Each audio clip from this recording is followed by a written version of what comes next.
లేవియ కాండము గ్రంథము 5వ अध्यायము ध्यानము। लय व्यवस्था के पुस्तक 5वीं अध्याय को ध्यान करें। इस 5वीं अध्याय में 19 वचन लिखा गया है। इस 19वीं वचनों में इस्राएलियों के जनता में से एक जानकर या जानबूझकर अपराध किए तो उसकी पक्ष में निर्वहन करने वाली पाप बलि के विधि या दोष बलि की विधि, उसकी पक्ष में याजक ने उसको निर्दोष करने के लिए करने वाली कार्यक्रम, उसको निर्दोष बनाने के लिए करने की विधि, इसके विवरण इस अध्याय में लिखा गया है। पहली वचन से देखें। यदि कोई साक्षी होकर ऐसा पाप करे कि शपथ खिलाकर पूछने पर भी कि क्या तूने यह सुना अथवा जानता है और वह बात प्रकट ना करे तो उसको अपने अधर्म का भार उठाना पड़ेगा। झूठ नहीं बोलना है कहकर आज्ञा है, केवल झूठ बोलना नहीं है कहकर आज्ञा ही नहीं, झूठ नहीं बोलना है कहकर आज्ञा है, केवल झूठ नहीं बोलना ही कहकर आज्ञा ही नहीं, ट्रूथफुल से जियो, सत्य के साथ जीना है। झूठ ना बोलने के ही केवल सत्य के साथ जीना नहीं, मतलब कोई भी झूठ नहीं बोल रहा है इसका मतलब वो सत्य के साथ चल रहा है कहकर हम नहीं कह सकते। सत्य से जीना भिन्न रूप की होती है। वचन के अनुसार चलना है, सोशल रेस्पॉन्सिबिलिटी होकर जीना है, एक विषय की साक्षी बने रहे तो उसको बताना चाहिए। अगर नहीं बताएंगे, छिपाएंगे तो वो दोष होता है, पाप होता है। इसलिए you are responsible for your commitment, आपके निर्णय जो आप देते हैं उसको आप बंद होके रहेंगे, बंदी बनकर रहेंगे। जो बात आप कहे थे उस बात के अनुसार आप बंदी रहेंगे। यदि कोई साक्षी होकर ऐसा पाप करे कि शपथ खिलाकर पूछने पर भी कि क्या तूने यह सुना अथवा जानता है और वह बात प्रकट ना करे तो उसको अपने अधर्म का भार उठाना पड़ेगा। दूसरी विषय को हम देखेंगे तो दूसरी आयत में, अथवा यदि कोई किसी अशुद्ध वस्तु को अज्ञानता से छू ले तो चाहे वह अशुद्ध बनेली पशु की, चाहे अशुद्ध घरेलू पशु की, चाहे अशुद्ध रेंगने वाले जीव जंतु की लोथ हो तो वह अशुद्ध होकर दोषी ठहरेगा। देखिए कितना स्ट्रिक्ट है कि ये जो कानून परमेश्वर ने प्रजा की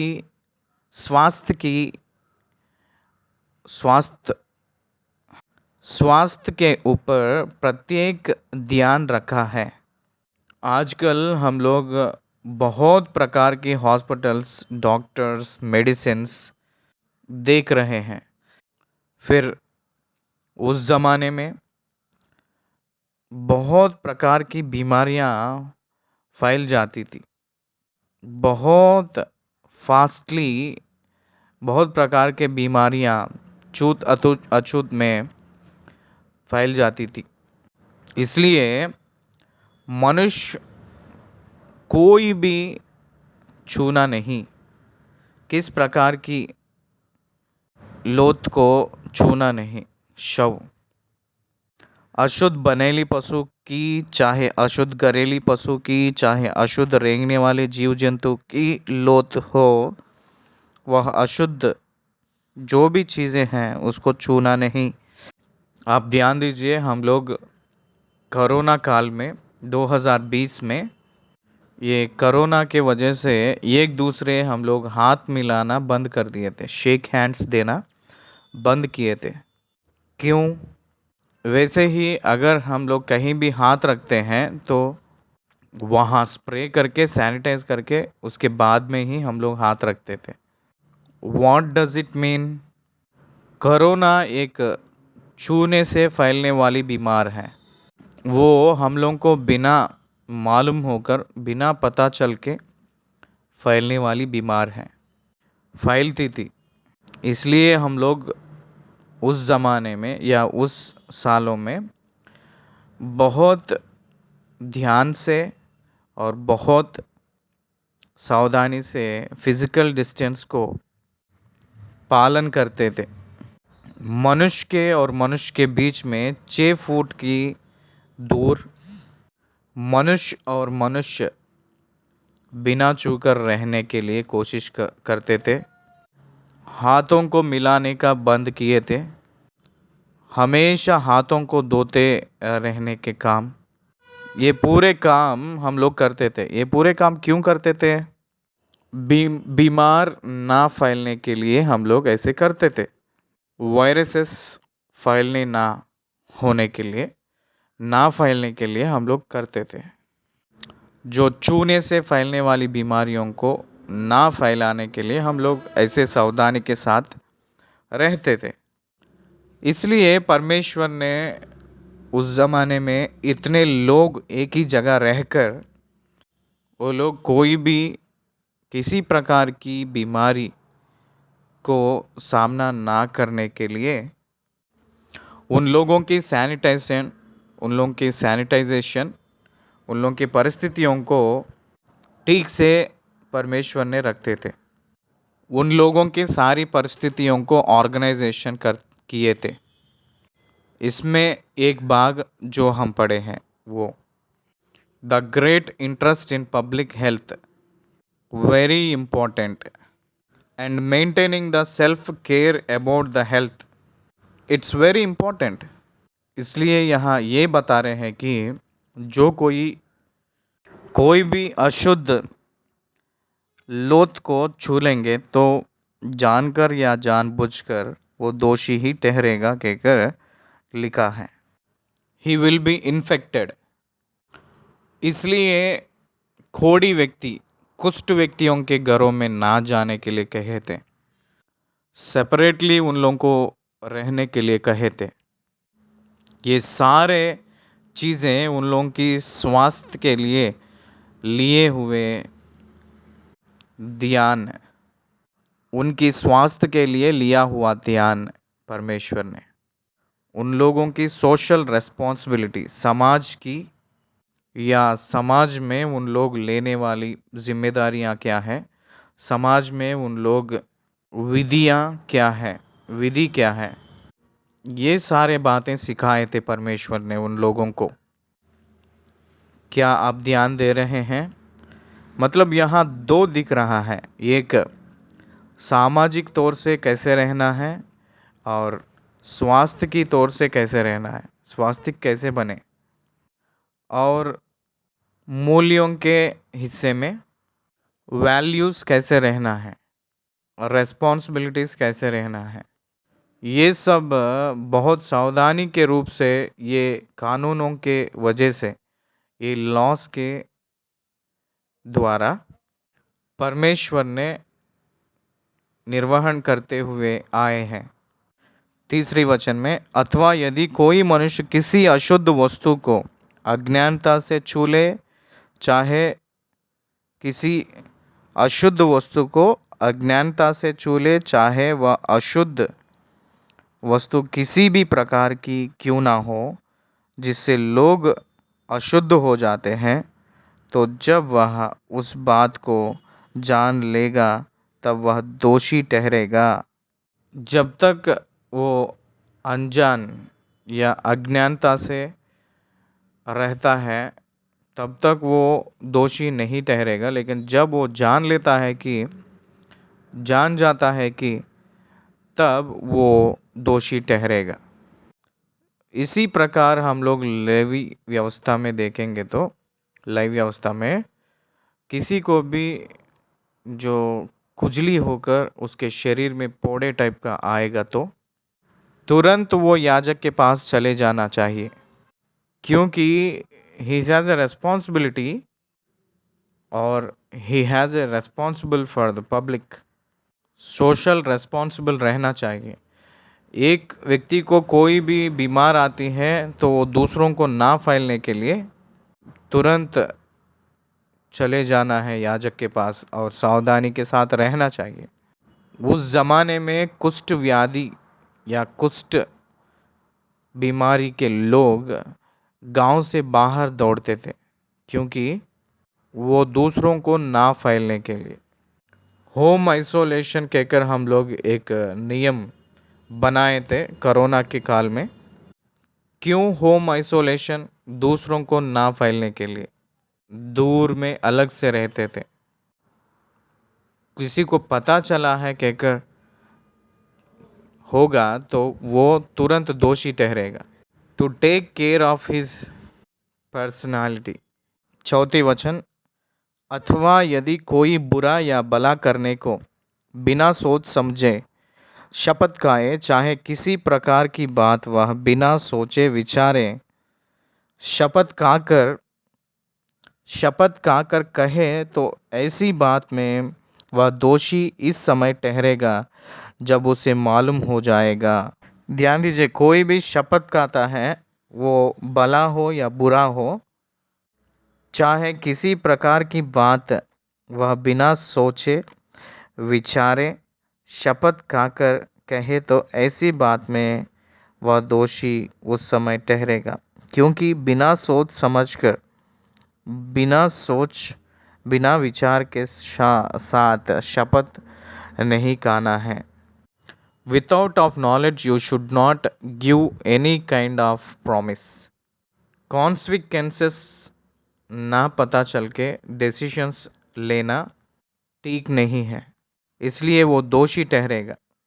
पांचवी वचन, और जब वह इन बातों में से किसी भी बात में दोषी हो, तब जिस विषय में उसने पाप किया हो वह उसको मान ले, और वह यहोवा के सामने अपना दोष बलि ले आए, अर्थात उस पाप के कारण वह एक भेड़ या बकरी पाप बलि करने के लिए ले आए, तब याजक उस पाप के विषय उसके लिए प्रायश्चित करे।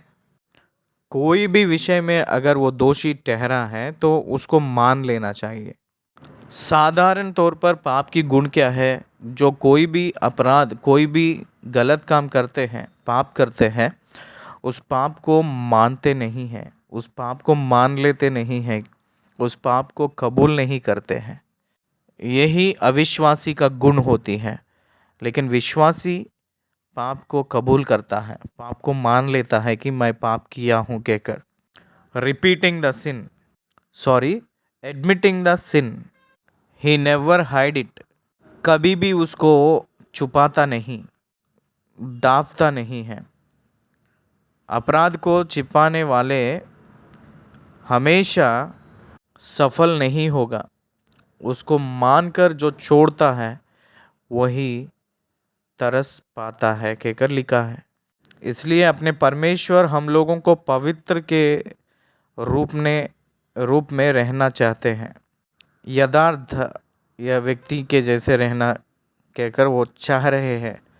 असलियत, सच्चाईपन के साथ रहना चाह रहे हैं। परमेश्वर ने एक रेस्पॉन्सिबल पर्सन के रूप में रहना है कहकर वो चाह रहे हैं, एक जिम्मेदारी व्यक्ति के जैसे। पाप की प्रायश्चित की बलि करके उस व्यक्ति को पाप की प्रायश्चित करेंगे याजक ने। अगर उस व्यक्ति गरीब है तो भेड़ या बकरी को लेकर आने का सामर्थ्य उसके पास नहीं है तो 7वीं वचन से देखें, पर यदि उसे भेड़ या बकरी देने की सामर्थ्य ना हो तो अपने पाप के कारण 2 पंडुक या कबूतरी के 2 बच्चे दोष बलि चढ़ाने के लिए यहोवा के पास ले आए। उनमें से एक तो पाप बलि के लिए और दूसरा होम बलि के लिए। पाप की प्रायश्चित की बलि के लिए लेकर आए हैं उसको, पहले उसको अर्पण करना है। वह उनके याजक के पास ले आए और याजक पाप बलि वाले को पहले चढ़ाए और उसका सिर गले से मरोड़ डाले पर अलग ना करे। They should not cut it, they press it but they should not cut it. उसकी गर्दन को मरोड़ कर मारना है। 9वें वचन, और वह पाप बलि पशु के लहू में से कुछ वेदी के बाजू पर छिड़के और जो लहू शेष रहे वह वेदी के पाए पर गिराए जाए, वह पाप बलि ठहरेगा। तब दूसरे पक्षी को वह विधि के अनुसार होम बलि करे और याजक उसके पाप का प्रायश्चित करे और तब वह क्षमा किया जाएगा। एक पाप की प्रायश्चित की बलि, दूसरी होम बलि। होम बलि परमेश्वर की एक सुगंधित सुखदायक बलि है। ये विश्वासी जो देने वाली आराधना को सूचित आराधना को दर्शाती हैं। पाप की प्रायश्चित की बलि देना है, उसके बाद धन्यवाद की भेंट चढ़ाना है। पाप का प्रायश्चित हुए के बाद में उसकी धर्म ये है कि वो कितना भी गरीब व्यक्ति हो, धन्यवाद की भेंट भी उसके साथ चढ़ाना है। 11वें वचन से लेकर 13वें वचन तक। पर यदि वह 2 पंडुक या कबूतरी के 2 बच्चे भी ना दे सके तो वो चढ़ाव के लिए एपा का 10वां भाग मैदा लेकर आ सकता है। अगर वो भी हम ला नहीं पाएंगे कि अगर कोई भी रहे तो ध्यान दीजिए, कोई भी भेड़ बकरियों में से लेकर आने के लिए कोशिश करें तो वो बेस्ट है। अगर ले आने के लिए सामर्थ्य नहीं है तो वो 2 कबूतरी और 2 पंडुकों को लेकर आना है। अगर उसको भी नहीं लेकर आ पाएंगे, घर पे रहने वाली खाने की पदार्थ, खाने की वस्तुओं में से कुछ ले आकर अन्न के रूप में देने के लिए नियुक्त किए थे। यपा का 10वां भाग मैदा पाप बलि करने के लिए करके ले आए। उस पर ना तो वह तेल डाले और ना लोबान रखे, क्योंकि वह पाप बलि होगा। पापी को पवित्र आत्मा की अभिषेक नहीं मिलेगी। एक पापी पवित्र बने के बाद में ही, पवित्र हुए के बाद में ही, एक धर्मी बने के बाद में ही पवित्र आत्मा की अभिषेक होगी। इसलिए ये पाप की प्रायश्चित की बलि लेकर आते समय वो जो चीज़ ले नहीं आ सकते हैं, भेड़ बकरी कबूतरी पंडुकों को, जो खाने की वस्तुओं को लेकर आते हैं उसके ऊपर तेल या लोबान नहीं डालना है। 12वें वचन, वह उसको याजक के पास ले जाए और याजक उसमें से अपनी मुट्ठी भर स्मरण दिलाने वाला भाग जानकर वेदी पर यहोवा के हवनों के ऊपर जलाए, वह पाप बलि ठहरेगा। They should not eat. कोई भी विषय में पाप करता है और इन बातों में से किसी भी बात के विषय में जो कोई पाप करे, याजक उसका प्रायश्चित करे और तब वह पाप क्षमा किया जाएगा और इस पाप बलि शेष अन्न बलि के शेष के समान याजक का ठहरेगा। जो भाग स्पेसिफिक रूप में अलग किया गया है वही भाग केवल वो नहीं खाना है, बाकी भाग जो है वो तो खा सकते हैं। वो केवल याजक का ही होगा क्योंकि वो व्यर्थ वाली हैं, वो प्रत्येक नहीं किया गया है, वो पाप के लिए इस्तेमाल किया गया हुआ हिस्सा नहीं है, इसलिए बाकी सब याजक का होगा। उसके बाद 14वें वचन से 16वें वचन तक देखें। फिर यहोवा ने मूसा से कहा, यदि कोई यहोवा की पवित्र की हुई वस्तुओं के विषय में भूल से विश्वासघात करे और पापी ठहरे तो वह यहोवा के पास एक निर्दोष मेढ़ दोष बलि के लिए ले आए। उसका दाम पवित्र स्थान के शकेल के अनुसार उतने ही शकेल चांदी का हो जितना याजक ठहराए।